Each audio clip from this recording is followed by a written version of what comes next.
오늘 우리에게 주신 하나님의 말씀은 여호수아 21장 1절에서 19절까지 말씀입니다. 여호수아 21장 1절에서 19절까지 말씀입니다. 이 생명의 말씀을 한 절씩 교독하도록 하겠습니다. 제가 먼저 읽겠습니다. 그때 왜 레위 사람의 족장들이 제사장 엘르아살과 눈의 아들 여호수아와 이스라엘 자손의 지파 족장들에게 나와 가나안 땅 실로에서 그들에게 말하여 이르되 여호와께서 모세에게 명령하사 우리가 거주할 성읍들과 우리 가축을 위해 그 목초지들을 우리에게 주라 하셨나이다 하매 이스라엘 자손이 여호와의 명령을 따라 자기의 기업에서 이 성읍들과 목초지들을 레위 사람에게 주니라.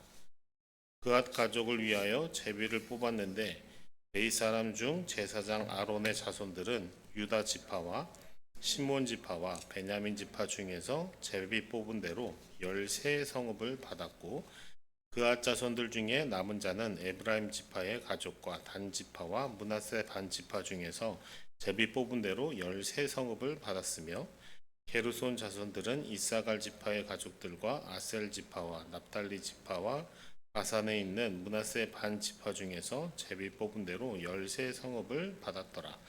무라리 자손들은 그 가족대로 르우벤 지파와 갓 지파와 스불론 지파 중에서 12성읍을 받았더라. 여호와께서 모세에게 명령하신 대로 이스라엘 자손이 제비 뽑아 레위 사람에게 준 성읍들과 그 목초지들이 이러하니라.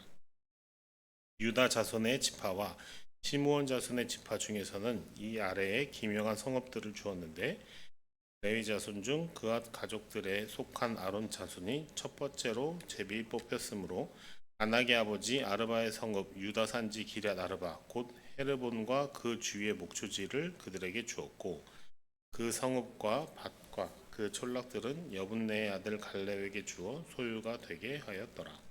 제사장 아론의 자손에게 준 것은 살인자의 도피성 헤브론과 그 목초지요 또 림나와 그 목초지와 얏딜과 그 목초지와 에스도모와 그 목초지와 흘론과 그 목초지와 드빌과 그 목초지와 아인과 그 목초지와 유다와 그 목초지와 벳세메스와 그 목초지이니 이 두 지파에서 9성읍을 내었고 또 베냐민 지파 중에서는 기브온과 그 목초지와 게바와 그 목초지와 아나돗과 그 목초지와 알몬과 그 목초지 곧 네 성읍을 냈으니 함께 읽겠습니다. 제사장 아론 자손의 성읍은 모두 13성읍과 그 목초지들이었더라. 네.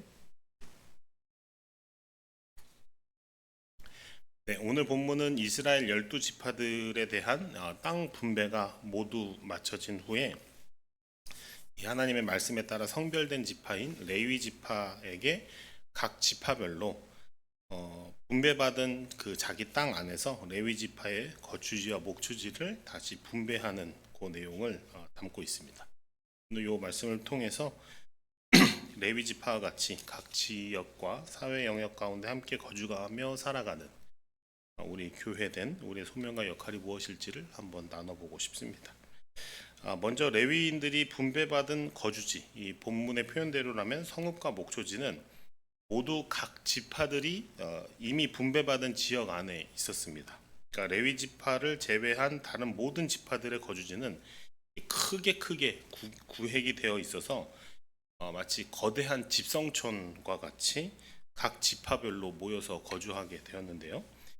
레위 지파만 레위 지파의 고유한 땅을 이렇게 크게 한 덩어리로 다른 지파들처럼 크게 한 덩어리로 분배받은 것이 아니라 각 지파별로 이미 분배받은 그 땅 안에서 레위 지파를 위한 성읍과 목초지들을 이렇게 각각 떼어내는 방식으로 이 분배를 받게 되었고 그렇게 살아가게 되었죠.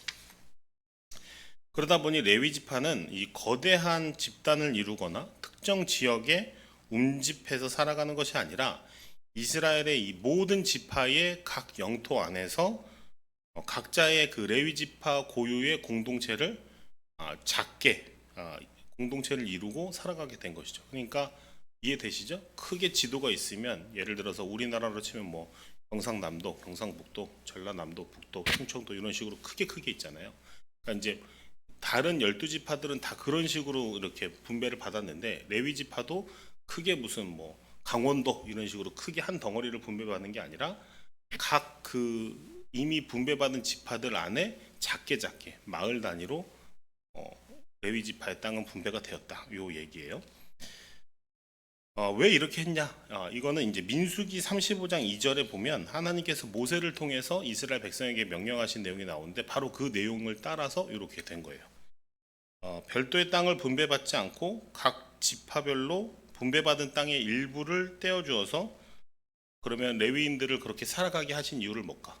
왜 레위인들만 차별하신 걸까? 땅을 크게 주지 작게 다른 사람들이 마치 이렇게 떼어주는 거를 받아 살게 하셨을까? 이유가 있었을 텐데 왜 그랬을까요? 그거는 이제 이스라엘을 부르신 소명과 동일하다 이렇게 볼 수 있을 것 같아요. 무슨 말이냐면 출애굽기 19장 5절에서 6절 말씀인데요. 이 출애굽기 19장 5절에서 6절은 출애굽이 일단 크게 일단락이 되고 애굽에서 완전히 다 나온 다음에 시내산 앞에 이스라엘 민족이 다다랐을 때 하나님께서 모세를 통해서 이스라엘에게 명령하시는 그런 장면이거든요. 이렇게 나와 있습니다. 제가 읽어드릴게요. 세계가 다 내게 속하였나니 너희가 내 말을 잘 듣고 내 언약을 지키면 너희는 모든 민족 중에서 내 소유가 되겠고 너희가 내게 대하여 제사장 나라가 되며 거룩한 백성이 되리라. 너는 이 말을 이스라엘에게 전할지니라. 네. 하나님이 이스라엘 민족을 선택하신 이유가 무엇이라고 나오나요? 이스라엘 민족을 이 열방 중에 모든 민족들 중에 제사장 나라로 삼아서 거룩한 백성으로 구별하기 위해서이다 라고 이렇게 나오고 있죠. 조금 더 풀어서 설명을 드리면 이것은 이스라엘 민족을 통해서 다른 제국들 그때 있었던 그 고대 근동의 다른 제국들과는 달리 이 왕과 황제가 통치하는 그 제국 나라들과 하나님이 직접 통치하는 나라들은 어떻게 다른지를 나타내고자 이스라엘을 선택하신 거예요. 그래서 이스라엘에게는 내가 왕이 되고 내가 다스리는 너희의 주인이 되어서 다른 이방 제국들과 같지 않음을 너희를 통해 내가 나타내겠다. 무슨 말이에요? 그래서 이스라엘은 얼마나 얼마나 풍성한지, 얼마나 하나님의 계획하신 바대로 살아가는 나라는 얼마나 아름다운지, 혹은 얼마나 공의와 정의가 흐르는 땅이 되는지를 나타내고자 하나님이 이스라엘을 선택을 하신 거죠. 오늘 본문에서와 같이 레위인들이 이스라엘 각 지파들 속에 살아가도록 하나님께서 계획하시고 명령하신 의도도 이 이스라엘 민족을 향한 부르심과 동일하다라고 볼 수 있어요. 이스라엘이 온 열방, 온 민족을 위한 제사장 나라였다면, 그러니까 온 열방 가운데 하나님의 통치가 드러나는, 하나님의 통치가 임하는 나라가 무엇과 같은지를 샘플로 보여주고자 선택된 민족, 나라였다면 레위 지파는 다시 그 이스라엘 민족 안에 하나님의 통치를 온전히 받는 족속은 무엇과 같은지를 나타내는 이 제사장 지파로서의 역할을 수행하고 있었기 때문이죠. 다시 말씀드리면 이스라엘 민족이 온 열방 가운데 제사장 나라로서의 부름을 받았다면 우리 잘 알다시피 레위 지파는 이스라엘 민족 안에서 제사장 지파로 부름을 받았다라는 것입니다. 레위인들이 이스라엘 모든 지파들과 함께 살게 되겠죠. 지금 하나님의 명령대로 땅 분배를 받았으니까 각 지파의 영역 가운데 레위 지파들의 공동체를 이루고 살게 되었잖아요. 그러다 보면 그들의 공간과 사회 경제 체제 안에 함께 머물 수밖에 없겠고, 또 그렇게 함께 머물고 있는 레위 지파들의 모습을 통해서 참으로 하나님을 섬기고 하나님의 왕대심에 충성되게 살아가는 레위인들의 모습을 통해서 이스라엘 모든 지파들이 온 민족이 열방을 향한 제사장 나라로서의 그 소명을 다시 일깨울 수 있도록 되시죠? 그러니까 레위 지파들이 각 지파들의 그 땅 안에 마치 이렇게 좋은 의미의 누룩과 같이 좋은 이제 본보기가 되는 공동체로서 곳곳에 심어 놓은 거예요. 그래서 레위 지파를 보면서 르우벤, 유다, 시므온, 베냐민 이런 각각의 지파들이 레위 지파처럼 살아야 되는구나. 우리 민족은 하나님으로부터 부름받은 백성으로서 저 레위 지파들이 살아가듯이 저렇게 하나님 앞에 충성되이 살아가는 것이 맞는 거구나라는 것을 기억하면서 이스라엘 온 이스라엘 민족의 부르심을 다시 한번 상기할 수 있겠죠. 그 소명에 다시 한번 충성할 수 있도록 하나님께서 그렇게 레위 지파를 살게 하신 것이다라고 볼 수 있겠습니다. 하나님께 온전히 구별된 레위인들을 그들끼리만 모여서 살지 않도록 하고 레위인들이 온 지파 안에 스며들어 살아가게 함으로써 하나님께 헌신된 자들의 삶의 모습이 어떤지를 나타내고 온 이스라엘이 레위인을 통해서 하나님을 기억하고 민족의 정체성을 계속 유지할 수 있도록 그 소명을 향해 살아갈 수 있도록 하나님이 레위 지파를 각 지파들 안에 두어 살게 하셨다라고 볼 수 있습니다. 그럼 이러한 레위인들의 모습은 오늘날 무엇과 같다라고 볼 수 있을까요? 네, 바로 우리 교회의 역할입니다. 교회는 산속의 사찰이나 중세의 수도원과 같이 이 세속 사회와 격리되어 있지 않죠. 그렇죠? 레위 지파가 뚝 뛰어서 너희는 성전을 봉사하는 귀한 역할을 맡은 지파니까 성전 중심에만 모여 살아. 저런 다른 일반 지파들과는 구별되고 쟤네들하고 상종하지 마. 닿지도 마. 쟤네는 거룩한 애들이 아니야. 뭐 이런 식이 아니라는 거죠. 믿는 사람들끼리만 모여서 외부 세계와 단절한 채 우리끼리만 은혜를 누리고 너무 행복해. 하나님이 우리 하나님이라서 너무 좋아. 이러면서 우리끼리만 좋아하는 그런 닫혀있는 공동체도 아니죠. 뭐가요? 교회가요. 레위인들이 각 지파의 영역 안에 살아가듯이 교회도 세속사회의 모든 영역, 모든 지역에서 레위인들과 같이 하나님의 인도를 받고 하나님의 통치를 받는 사람들의 모습이 얼마나 아름다운지, 하나님이 왕 되심을 고백하는, 하나님이 주인 되시는 공동체가 얼마나 다른지, 얼마나 풍성한지, 소위 이제 얼마나 그 생명이 역동하는지, 이게 이제 굉장히 개념어라서 이게 참 쉽지가 않은데 그렇습니다. 얼마나 은혜로운지 이렇게 표현할 수밖에 없어요. 그러니까 얼마나 다른지 쉽게 말하면 그거를 드러내는 그 소명을 따르는 공동체가 뭐다? 교회다.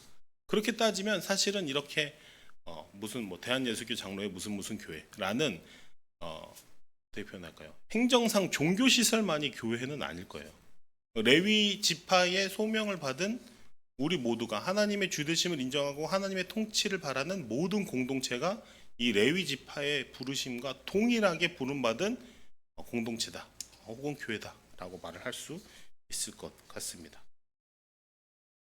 세속 사회에 그렇다고 아주 동화되거나 그래서 뭔가 구별이 안 돼 버리는 거죠. 이게 교회인지 하나님의 통치를 받는 사람인지 아니면 세속 사회와 동일하게 경제 가치에 그냥 동화된 버린 사람인 건지 이렇게 아주 동화돼서 구별이 안 되거나 그렇다고 또 완전히 배척하고 분리해서 저 상종 못할 저 세상 사람들 가지도 마. 그 곁에 까마귀 노는 곳에 백로야 가지 마라 이런 식으로 나는 거래도 안 해. 나는 안 믿는 자와 멍에를 함께 지지 않아 이러면서 완전히 그냥 다른 사람인 양 상종하지 않는 그렇게 배척하지도 않고 함께 공존하되 하나님을 나타내는 삶, 함께 살아가되 하나님의 통치를 드러내는 삶, 그게 레위 지파의 소명이고 교회의 소명이고요. 이거를 조금 더 정제된 우리 신앙 언어로 말하면 이게 무엇인가요? 이게 거룩입니다. 이게 거룩이에요. 우리 각 개인은 살아가는 그 일상의 영역에서 이 거룩한 삶으로 부름을 받았죠. 우리 교회는 우리 이 지역 안에서 이 거룩한 삶으로 하나님의 통치를 드러내는 공동체로 부름을 받은 것이다 라고 볼 수 있겠습니다. 두 번째로 레위 지파가 주로 분배받은 지역은 이제 어디다 이런 식으로 나오잖아요. 지명들이. 그래서 그 지명들을 이렇게 보면 주로 각 지파 간의 경계 지역이었다고 해요. 그래서 A 지파와 B 지파가 이렇게 서로 맞닿는 요 경계 지역들이 주로 이제 레위 지파가 분배받은 거주지였다라고 학자들이 이야기합니다. 왜? 그러면 이렇게 레위인들은 또 왜 각 지파들의 경계 변두리에 거주하게 된 것일까? 중심부에 살면 부동산이 많이 올라서 레위인들이 실족할까봐 그랬을까? 그건 아니겠죠. 그럼 한번 고민을 해보면 각 지파의 경계에 거주했다는 것은 이 지파 간의 분쟁이 생겼을 때 이 레위인들이 중재 역할을 감당하게 하기 위함이 아니었을까라고 생각해 볼 수 있어요.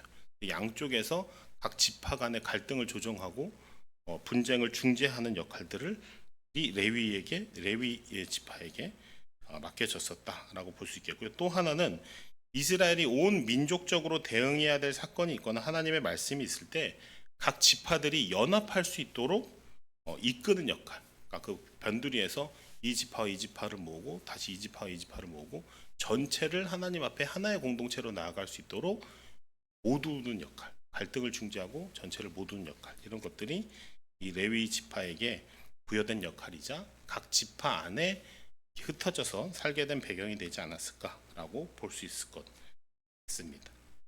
정리하자면 레위인들이 각 지파들의 영역 안에 거주지를 분배받은 것은 이 레위인들의 구별된 삶을 통해 하나님의 통치를 지속적으로 온 민족 안에 나타내고 또 이스라엘의 소명을 상기시키는 역할, 즉 거룩을 드러내는 역할과 각 지파들의 갈등과 분쟁을 해소하고 연합하도록 부르심을 감당할 수 있는 장치다라고 볼 수 있겠죠. 쉽게 정리하면 한마디로 거룩과 연합을 위해 레위가 각 지파들 안에 스며들어 살게 되었다. 오늘날 우리의 교회는 어떨까요? 거룩과 연합을 위해 우리 교회가 각 세속 지역과 영역 안에 살게 되었다. 볼 수 있겠죠. 왜 여전히 많은 교회들이 필요합니까? 큰 교회 하나만 있으면 되는 거 아닌가요? 예를 들면 우리나라 5천만 명이니까 한 100분의 1 정도 된다고 하면 한 500만 명이 모이는 교회 하나만 크게 하나 있으면 되는 거 아닌가요? 그래서 한 광역시급의 예를 들면 기독시, 소위 어떤 정당들이 이렇게 바라는 것처럼 무슨 한국 기독시, 기독광역시 이런 식으로 예수시 이런 식으로 하나를 만들어 가지고 거기에 다 모여 살면 되는 거 아닐까요? 그렇지 않죠. 왜요? 레위도 그렇지 않잖아요. 레위의 부르심이 각 지역과 영역 가운데 스며들어서 계속해서 온 공동체가 부패하지 않도록 스며들어 살아가게 하는 방식. 그것이 여전히 교회가 필요한 이유일 것입니다. 레위인을 향한 거룩과 연합의 부르심은 오늘날 우리의 역할과 다르지 않겠죠. 우리가 섬기는 영역과 지역에서 하나님의 통치가 임하는 공동체로서 이 아름다움과 생명의 풍성함을 드러내는 이 거룩으로의 부르심, 또 우리가 속한 지역과 나라의 분쟁과 갈등을 중재하고 모든 사람이 연합할 수 있도록 격차를 해소하고 문턱을 낮추는 일, 그것 역시 이 교회가 부름받은 연합의 소명이다라고 볼 수 있겠습니다. 말씀을 맺을게요. 이스라엘과 레위인을 향한 하나님의 부르심은 베드로전서 2장 9절에서 확인할 수 있듯이 오늘날 우리의 교회와 또 우리를 향해서도 여전히 강력한 권고와 명령으로 유효합니다. 베드로전서 2장 9절 잘 아시죠? 너희는 택하신 족속이요 왕 같은 제사장들이요 거룩한 나라요 그의 소유가 된 백성이니 이는 너희를 어두운 데서 불러내어 그의 기이한 빛에 들어가게 하신 이의 아름다운 덕을 선포하게 하려 하심이라. 레위를 향한 부르심, 이스라엘을 향한 부르심과 오늘날 교회를 향한 부르심이 다르지 않아요. 하나님께서 여전히 우리를 레위인과 마찬가지로 그분의 아름다운 덕, 즉 하나님의 선하심을 선포하게 하시고자 여전히 당신의 통치를 받는 나라요, 당신의 자랑스러워하는 소유물이요, 또 보물과 같은 백성으로 우리를 보고 계십니다. 연휴 이후에 다시 일상으로 돌아가는 오늘 다시금 이 부르심을 붙들고 이 삶의 자리로 나아가시는 여러분 되시기를 축복합니다. 기도하겠습니다. 살아계신 하나님, 우리를 구별하시고자 당신의 통치와 은혜를 우리의 어둠과 죄에 비추심을 감사합니다. 우리를 연합의 도구로 삼으시고자 아무 자격 없는 우리를 당신과 먼저 연합하도록 불러주셔서 감사합니다. 긴 연휴를 지나 다시금 일상의 자리로 돌아갑니다. 그 자리에 우리를 부르신 이유를 다시금 새기는 오늘이 되게 하옵소서. 내 삶의 선교지에서 드러내야 할 당신의 성품과 통치가 무엇인지를 발견하게 하옵소서. 깨어진 틈에서 연합과 화해를 도모하는 우리가 되게 하옵소서. 우리 교회를 위해 기도합니다. 주님, 이 지역의 레위 지파의 거주지와 같이 하나님의 통치가 온전히 드러나는 아름다운 공동체가 되게 하옵소서. 그 생명의 풍성함이 드러나서 넘쳐 흘러서 이웃들이 그 생명의 풍성함을 보고 찾아오는 교회가 되게 하옵소서. 지역의 필요와 갈등을 돌보는 연합의 공동체가 되게 하옵소서.